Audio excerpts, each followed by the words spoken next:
সম্মানিত দিনী ভাই ও বোন, আজ পবিত্র মহিমান্বিত শবে কদরের রাত।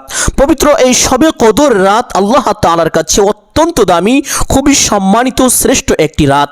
এ রাত আল্লাহ তাআলার কাছে এতটাই বেশি দামি যে এ রাত শুরু হওয়ার সাথে সাথে মহান আল্লাহ তাআলা প্রথম আসমানে চলে আসেন, এসে প্রত্যেকটি বান্দা বান্দীদের নাম ধরে ধরে এইভাবে ডাকতে থাকেন আর বলতে থাকেন, ও আমার বান্দা, কে আছো ক্ষমা প্রার্থী, আমার কাছে ক্ষমা চাইবে, আমি তোমার জীবনের সমস্ত গুনাহ খাতা ক্ষমা করে দিব।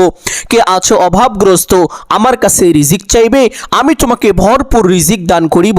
কে আছো ঋণগ্রস্ত, আমার কাছে সাহায্য চাইবে, আমি তোমার সমস্ত ঋণ কুদরতিভাবে পরিশোধ করে দিব।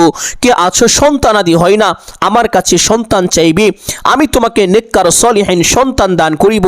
কে আছো কঠিন রোগে আক্রান্ত, আমার কাছে শেফা চাইবে, আমি তোমার সমস্ত রোগ ভালো করে দিব। ও আমার বান্দা, ও আমার বান্দি, কে আছো কার কি প্রয়োজন, আমার কাছে আজকে চাও, আমি তোমার সমস্ত চাওয়াকে পূরণ করে দিব। সুবহানাল্লাহ। সম্মানিত দিনী ভাই বোন, শুধু তাই নয়, আল্লাহ তাআলা পবিত্র কোরআনুল কারীমের মধ্যে বলেছেন, এ রাত হাজার মাসের চেয়েও বেশি উত্তম। আপনি এই রাতে যদি 1 রাকাত নফল নামাজ পড়েন, তাহলে 1000 রাকাত নফল নামাজের চাইতেও বেশি সওয়াব পাবেন। সুবহানাল্লাহ। সূরা ইখলাস 3 বার পাঠ করলে 1 খতমের সওয়াব হয়। আপনি যদি পবিত্র এই মহিমান্বিত রজনীতে সূরা ইখলাস মাত্র 3 বার পাঠ করেন, আল্লাহ তাআলা আপনার আমল নামায় 1000 কোরআন খতমের চেয়েও বেশি সওয়াব দান করিবেন। সুবহানাল্লাহ। সম্মানিত দিনী ভাই ও বোন, এ রাতকে বলা হয় ভাগ্যের রজনী। এ রাতে মহান আল্লাহ তাআলা বান্দাবান্দির ভাগ্য পরিবর্তন করে থাকেন। বান্দা একটি বছর কি খাবে, কোথায় যাবে, কিভাবে চলবে, বান্দা কোথায় গিয়ে সফলতা অর্জন করবে, কোথায় গিয়ে ক্ষতিগ্রস্ত হবে, ব্যর্থ হয়ে যাবে, প্রত্যেকটি বিষয় আল্লাহ তাআলা এই রাতে নির্ধারণ করে থাকেন।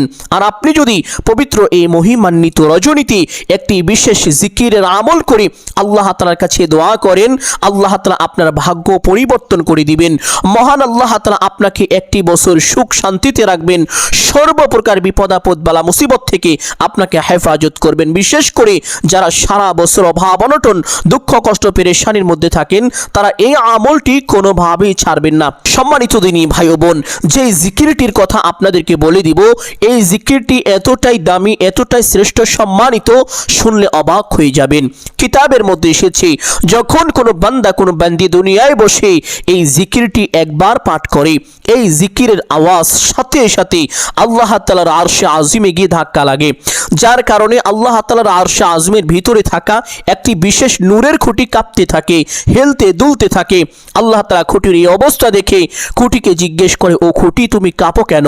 খুঁটি বলে, হে আল্লাহ, আপনার এক বান্দা, আপনার এক বান্দি দুনিয়ায় বসে এই বিশেষ জিকিরটি পাঠ করেছে, যার কারণে আমি কাঁপছি। আল্লাহ তাআলা খুঁটিকে বলেন, ও খুঁটি, তুমি তোমার কাঁপাকে বন্ধ করে দাও।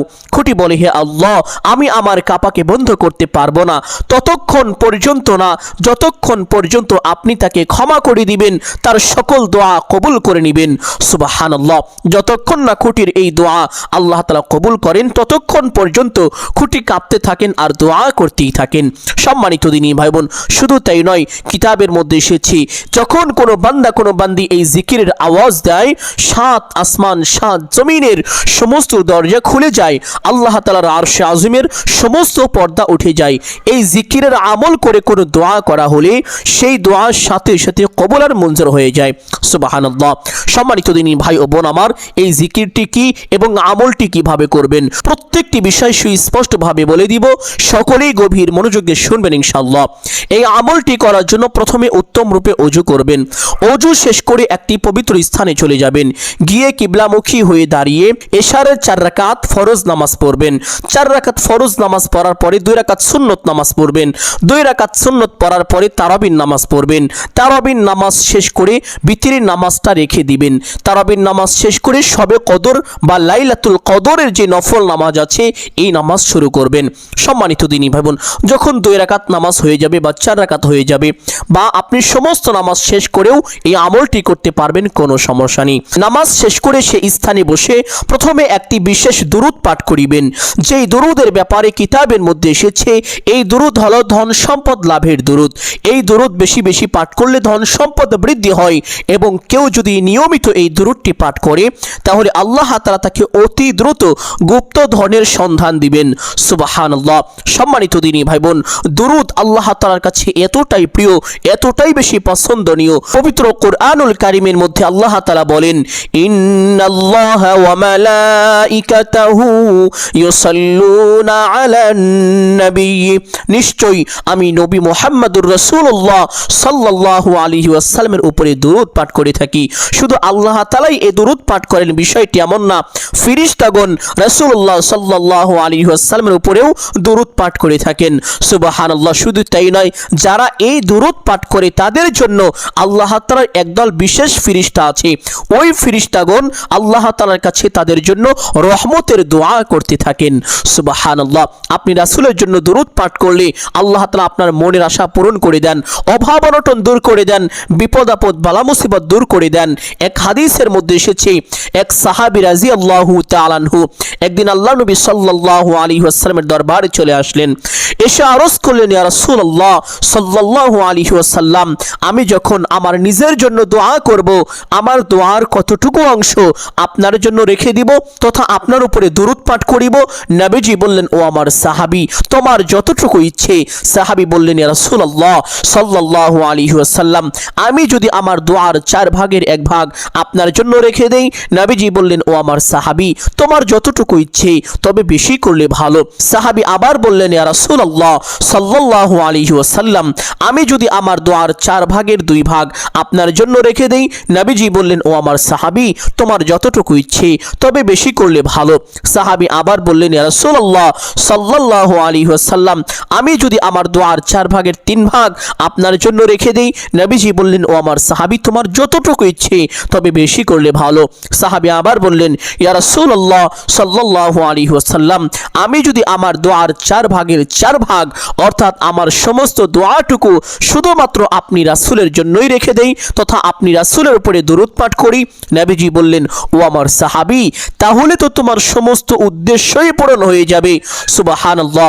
পবিত্র এই হাদিস থেকে সুস্পষ্টভাবে বোঝা যায়, কোনো বান্দা কোনো বান্দি যদি নিজের জন্য দোয়া করতে বসে নিজের জন্য দোয়া না করে এই সময়টুকু আল্লাহ নবী সাল্লাল্লাহু আলাইহি ওয়াসাল্লামের উপরে দুরূদ পাঠ করে, নিজের জন্য নিজে দোয়া করলে সেই দোয়া কবুল হতেও পারত, আবার নাও হতে পারত, কোনো গ্যারান্টি নেই। কিন্তু নিজের জন্য দোয়া না করে এই সময়টুকু যদি আল্লাহ নবী সাল্লাল্লাহু আলাইহি ওয়াসাল্লামের উপরে দুরূদ পাঠ করে থাকে, তাহলে সুনিশ্চিত তার মনের মধ্যে যে আশাগুলো আছে, সে যে উদ্দেশ্য নিয়ে দোয়া করতে বসেছিল, আল্লাহ তাআলা তার সেই উদ্দেশ্যকে পূরণ করে দিবেন। তার সেই দোয়া না করতেই দোয়া গায়েবীভাবে কবুল করে নেবেন। সুবহানাল্লাহ।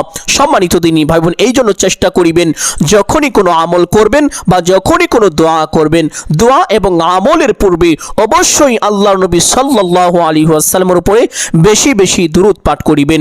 আপনাদেরকে যেই দুরূদের কথা বলেছি, আল্লাহ নবী সাল্লাল্লাহু আলাইহি ওয়াসাল্লাম বলেন, যেই ব্যক্তি দুনিয়ায় এই দুরূদটি বেশি বেশি পাঠ করবে, ওই ব্যক্তির জন্য সুপারিশ করাটা আমি রাসূলের উপরে ওয়াজিব হয়ে যাবে। কাল হাসরের ময়দানে নবীজি সাল্লাল্লাহু আলাইহি ওয়াসাল্লাম অবশ্যই আপনার জন্য আল্লাহ তাআলার দরবারে সুপারিশ করে আপনাকে নিরাপদে জান্নাতে পৌঁছে দিবেন। সুবহানাল্লাহ। আরেকটি হাদিসের মধ্যে এসেছে, নবীজি বলেন, যেই ব্যক্তি আমি রাসূলের উপরে একবার এই দুরূদ পাঠ করে, মহান আল্লাহ তাআলা ওই ব্যক্তির উপরে সাথে সাথে 10টি রহমত নাজিল করেন, তাকে বড় বড় 10টি বিপদ থেকে নিজ কুদরতি হাতে হেফাজত করেন, তার মনের বড় বড় 10টি আশা বাসনা আল্লাহ তাআলা সাথে সাথে পূরণ করে দেন, তার আমল নামায় কমপক্ষে 10টি নেকি দান করেন, তার জীবন থেকে কমপক্ষে 10টি গুনাহ খাতা ক্ষমা করে দেন। সুবহানাল্লাহ। শুধু তাই নয়, নবীজি আরো বলেন, যেই ব্যক্তি দুনিয়াতে আমি রাসূলের উপরে যত বেশি দরুদ পাঠ করবে, ওই ব্যক্তি কাল হাসরের ময়দানে আমি রাসূলের তত বেশি নিকটবর্তী হবে। সুবহানাল্লাহ। সম্মানিত দিনী ভাই বোন, আপনি যদি কাল হাসরের ময়দানে নবীজি সাল্লাল্লাহু আলাইহি ওয়াসাল্লামের সঙ্গে জান্নাতে যেতে চান, তাহলে অবশ্যই এই দুরূদটি বেশি বেশি পাঠ করিবেন। দুরূদটি হলো, আল্লাহুম্মা সাল্লি আলা মুহাম্মাদিন আবদিকা ওয়া রাসূলিকা ওয়া আলাল মুমিনিনা ওয়াল মুমিনাতি ওয়াল মুসলিমিনা ওয়াল মুসলিমাতি। সম্মানিত দিনী ভাই বোন, আমলের সময় ছোট্ট দুরূদটি কমপক্ষে 7 বার পাঠ করিবেন। দুরূদটি পাঠ করা শেষ করে একটি ছোট্ট ইস্তেগফার পাঠ করিবেন। যেই ইস্তেগফারের ব্যাপারে পবিত্র হাদিসের মধ্যে এসেছে, আল্লাহ নবী সাল্লাল্লাহু আলাইহি ওয়াসাল্লাম বলেছেন, যেই ব্যক্তি এই ইস্তেগফার বেশি বেশি পাঠ করবে, মহান আল্লাহ তাআলা তার সমস্ত গুনাহ খাতা ক্ষমা করে দিবেন, তার সকল অভাব অনটন দুঃখ কষ্ট পেরেশানি বিপদ আপদ বালা মুসিবত দূর করে দিবেন এবং আল্লাহ তাআলা তাকে এমন এমন জায়গা থেকে রিজিক দান করিবেন যা সে কখনো কল্পনাও করতে পারেনি। সুবহানাল্লাহ। আপনার ব্যবসা বাণিজ্য নেই, চাকরি বাকরি নেই, তো কি হয়েছে, আল্লাহ তাআলা আপনাকে গায়বীভাবে রিজিকের ব্যবস্থা করে দিবেন আপনি যদি এই ইস্তেগফারটি উঠতে বসতে চলতে ফিরতে বেশি বেশি পাঠ করিতে পারেন। আর সেই ছোট্ট ইস্তেগফারটি হলো আস্তাগফিরুল্লাহাল্লাযী লা ইলাহা ইল্লা হুয়াল হাইয়ুল কাইয়্যুম ওয়া আতুবু ইলাইহি। যদি এই ইস্তেগফারটি না পারেন তাহলে এই ইস্তেগফারটি পাঠ করিবেন, আস্তাগফিরুল্লাহ ওয়া আতুবু ইলাইহি। যদি এটাও না পারেন তাহলে এই ইস্তেগফারটি পাঠ করিবেন, আস্তাগফিরুল্লাহ। আমলের সময় কমপক্ষে 7 বার পাঠ করিবেন। ইস্তেগফারটি পাঠ করা শেষ করে নবীজির শেখানো একটি ছোট্ট দোয়া পাঠ করিবেন, যেই দোয়ার ব্যাপারে পবিত্র হাদিসের মধ্যে এসেছে, একবার আল্লাহ নবী সাল্লাল্লাহু আলাইহি ওয়াসাল্লাম সাহাবীদেরকে জিজ্ঞেস করলেন, ও আমার সাহাবীরা, তোমরা কি জান্নাতের গুপ্তধন সম্পর্কে জানতে চাও, তথা তোমরা কি এমন দোয়া সম্পর্কে জানতে চাও যেই দোয়া তুমি যত বেশি পাঠ করবে তোমার জান্নাত তত বেশি প্রশস্ত হবে, দুনিয়া তোমার জন্য তত বেশি সহজ হবে, তোমার জন্য তত বেশি কল্যাণকর হবে। সুবহানাল্লাহ। সাহাবীরা বললেন, ইয়া রাসূলুল্লাহ সাল্লাল্লাহু আলাইহি ওয়াসাল্লাম, আমরা তা জানতে চাই। নবীজি বললেন, ও আমার সাহাবীরা, তাহলে তোমরা পড়ো, লা হাওলা ওয়ালা কুওয়াতা ইল্লা বিল্লাহ। লা হাওলা ওয়ালা কুওয়াতা ইল্লা বিল্লাহ হলো জান্নাতের গুপ্তধন। সুবহানাল্লাহ। আরেকটি হাদিসের মধ্যে নবীজি বলেন, এই ছোট্ট দোয়াটি হলো 70টি রোগের মহা ঔষধ। আপনার এমন রোগ হয়েছে যে রোগের ঔষধ এই দুনিয়াতে নেই, যে রোগের চিকিৎসা এই দুনিয়াতে হয় না, আপনি যদি পাঠ করেন লা হাওলা ওয়ালা কুওয়াতা ইল্লা বিল্লাহ, আরশের মালিক আপনার সমস্ত কঠিন জটিল সকল রোগ ভালো করে দিবেন। সুবহানাল্লাহ। শুধু তাই নয়, নবীজি এটাও বলেছেন যে এই 70টি রোগের মধ্যে সবচাইতে ছোট রোগ হলো বান্দার অভাব অনটন। যখন কোনো বান্দা অভাবের মধ্যে পড়ে যাইবে, দুঃখ কষ্ট পেরেশানির মধ্যে পড়ে যাইবে, সে যদি পাঠ করে লা হাওলা ওয়ালা কুওয়াতা ইল্লা বিল্লাহ, তার নামটা আল্লাহ তাআলার জিম্মায় চলে যায়, আল্লাহ তাআলা তাকে রহমতের কুদরতি চাদর দিয়ে ঢেকে দেন। সুবহানাল্লাহ। সম্মানিত দিনী ভাই বোন, আমলের সময় ছোট্ট এই দোয়াটি 7 বার পাঠ করিবেন, লা হাওলা ওয়ালা কুওয়াতা ইল্লা বিল্লাহ।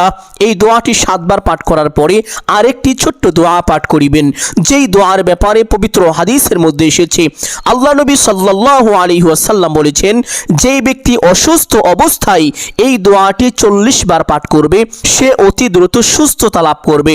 আর সে যদি সুস্থ না হয়, অসুস্থ অবস্থায় মৃত্যুবরণ করে, তাহলে মৃত্যুর সাথে সাথে তার আমল নামায় আল্লাহ তাআলা 40 জন শহীদের সমপরিমাণ সওয়াব দান করবেন। সুবহানাল্লাহ।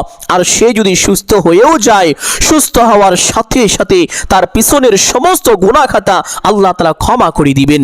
সুবহানাল্লাহ। সম্মানিত দিনী ভাই বোন, এই ফজিলতপূর্ণ চমৎকার ছোট্ট দোয়াটি হলো লা ইলাহা ইল্লা আনতা সুবহানাকা ইন্নী কুনতু মিনাজ জালিমিন। এই দোয়াটিকে দোয়ায়ে ইউনুস বলা হয়ে থাকে, কারণ পবিত্র হাদিসের মধ্যে এসেছে, একবার আল্লাহ নবী হযরত ইউনুস আলাইহিস সালামকে মাছে গিলে ফেলেছিল। মাছের পেটের মধ্য থেকে হযরত ইউনুস আলাইহিস সালাম এই দোয়াটি পাঠ করেছিলেন। এই দোয়ার বরকতে আল্লাহ তাআলা হযরত ইউনুস আলাইহিস সালামকে মাছের পেটের মধ্য থেকে হেফাজত করেছিলেন। সুবহানাল্লাহ। এই ঘটনা শোনার পরে সাহাবীরা আরজ করেছিলেন, ইয়া রাসূলুল্লাহ সাল্লাল্লাহু আলাইহি ওয়াসাল্লাম, এই দোয়াটি কি শুধুমাত্র হযরত ইউনুস আলাইহিস সালাতু ওয়াস সালামের জন্যই বৈশিষ্ট্য, নাকি সমস্ত মানুষের জন্য বৈশিষ্ট্য? আমরা পাঠ করলেও কি উপকৃত হব? নবীজি বললেন, ও আমার সাহাবীরা শোনো, এই দোয়াটি শুধুমাত্র হযরত ইউনুস আলাইহিস সালাতু ওয়াস সালামের জন্যই বৈশিষ্ট্য নয়, এই দোয়াটি সমস্ত মানুষের জন্য বৈশিষ্ট্য।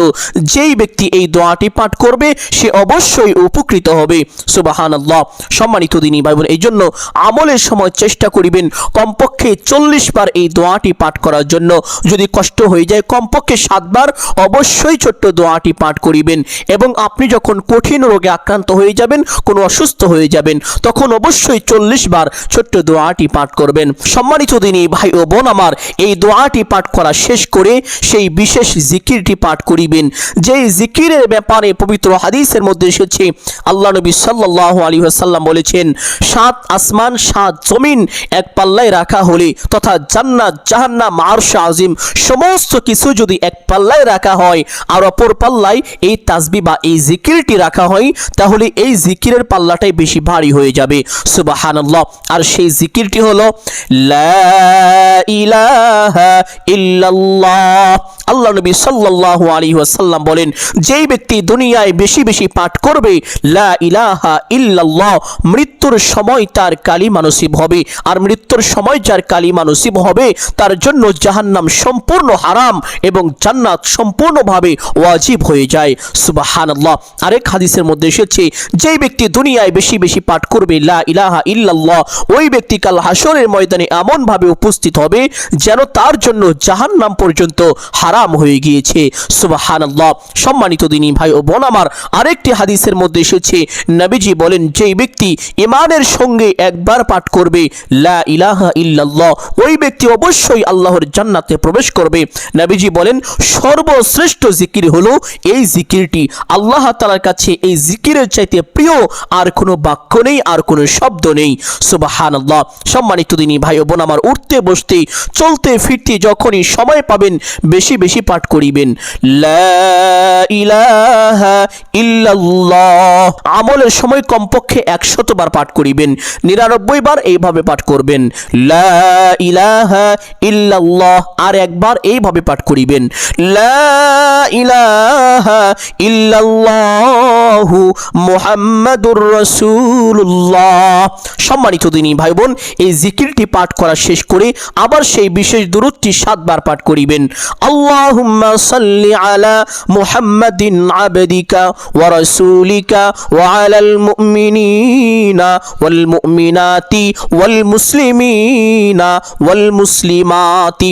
দুরূদটি পাঠ করা শেষ করে মোনাজাত করবেন এইভাবে, আলহামদুলিল্লাহি রাব্বিল আলামিন ওয়াস সালাতু ওয়াস সালামু আলা সাইয়্যিদিল আম্বিয়াই ওয়াল মুরসালিন। এই দুইটি বাক্য মোনাজাতের শুরুতে বলবেন। বলার পরে প্রথমে আপনি আপনার গুনাহের জন্য আল্লাহ তাআলার দরবারে ক্ষমা চাইবেন। অতঃপর আপনার যে সকল আত্মীয় স্বজন, পিতামাতা, ভাই বোন চিরতরে বিদায় নিয়ে অন্ধকার কবরের মধ্যে চলে গিয়েছেন, তাদের রূহের মাগফিরাতের জন্য আল্লাহ তাআলার কাছে দোয়া করবেন, হে আল্লাহ তাদের জীবনের সমস্ত গুনাহ খাতা ক্ষমা করে তাদের কবরের আযাব চিরতরে বন্ধ করে তাদের কবরের দিকে জান্নাতের সুবাতাস চালু করে দিন। এইভাবে আল্লাহ তাআলার কাছে তাদের মাগফিরাতের জন্য দোয়া করবেন। অতঃপর আপনার যা কিছু প্রয়োজন সমস্ত কিছু মহান আল্লাহ তাআলার কাছে চাইবেন। চাওয়া শেষ করে একবার বলবেন, হে আল্লাহ আপনার হাবিবের উসিলা করে আমার দোয়া মোনাজাত কবুল আর মঞ্জুর করে নিন। অতঃপর 3 বার বলবেন আমিন আমিন আমিন বিরহমাতিকা ইয়া আরহামার রাহিমিন। মোনাজাত শেষ করে একবার পড়বেন সাল্লাল্লাহু আলাইহি ওয়াসাল্লাম। সাথে সাথে আপনার দোয়া আল্লাহ তাআলার আরশে আযমে পৌঁছে যাবে, আপনার দোয়া কবুল আর মঞ্জুর হয়ে যাবে। এইভাবে যদি এই আমলটি করতে পারেন, কপাল খুলে যাবে, ভাগ্য পরিবর্তন হয়ে যাবে, জীবনের সমস্ত গুনাহ ক্ষমা হয়ে যাবে, সকল অভাব অনটন দুঃখ কষ্ট পেরেশানি বিপদ আপদ বালা মুসিবত দূর হয়ে যাবে, সংসার পরিবারে প্রচুর পরিমাণ উন্নতি লাভ হবে, আল্লাহ তাআলা আপনাকে বৃষ্টির মতো রিজিক দান করিবেন। সুবহানাল্লাহ। সম্মানিত দিনী ভাই ও বোন আমার, আমি আশা করছি আজকের এই আমলটি আপনাদের সকলের জন্য অত্যন্ত গুরুত্বপূর্ণ এবং উপকারী ছিল। অতএব সকলকে বলবো সদকায়ে জারিয়ার উদ্দেশ্যে কমপক্ষে একটি হলেও ভিডিওটি শেয়ার করে দিবেন। যদি আলোচনাটি ভালো লাগে অবশ্যই ভিডিওতে একটি লাইক করবেন, কমেন্টে আমিন বলে দোয়ায় শরীক থাকবেন। আর যারা এই চ্যানেলের নতুন দর্শক রয়েছেন চেষ্টা করিবেন চ্যানেলটি সাবস্ক্রাইব করে রাখার জন্য। সকলের জন্য অন্তর থেকে দোয়া করি আল্লাহ তাআলা সকলকে ভালো রাখুন, সুস্থ রাখুন, জানে মালে কামাই রুজি ব্যবসা বাণিজ্যের মধ্যে প্রচুর পরিমাণ উন্নতি ও বরকত দান করুন। সকলেই বলি আমিন সুম্মা আমিন। আসসালামু আলাইকুম ওয়া রাহমাতুল্লাহি ওয়া বারাকাতুহু।